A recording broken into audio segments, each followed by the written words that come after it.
40 mètres de large, 12 mètres de haut, ce nouveau réservoir est une véritable cathédrale de béton. Il permettra de stocker 9500 mètres cubes d'eau potable, un investissement de plus de 4 millions d'euros pour sécuriser l'approvisionnement en eau, notamment en été et en période de sécheresse.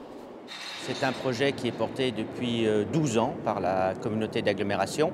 Il s'agit de sécuriser nos sources d'approvisionnement, à la fois pour l'alimentation en eau potable et puis d'autre part aussi pour la sécurité incendie.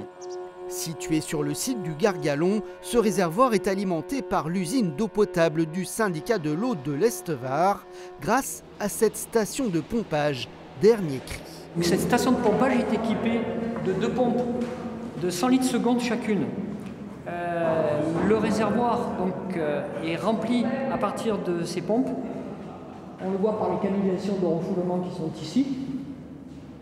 Et cette eau stockée dans le réservoir va permettre de faire la distribution sur les communes de Fréjus et Saint-Raphaël.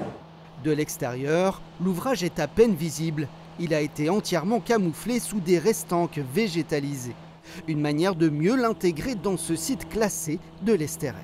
Le réservoir était recouvert de 1700 mètres cubes de terre qui proviennent du site notamment, des graviers de l'Estérel pour garder la couleur du site naturel, des lavandins ont été plantés, des arbousiers, des cades, toute la végétation qui est naturelle à cet endroit. Le réservoir devrait être mis en fonctionnement à partir du 15 avril. Il alimentera alors les 90 000 habitants de Fréjus et de Saint-Raphaël.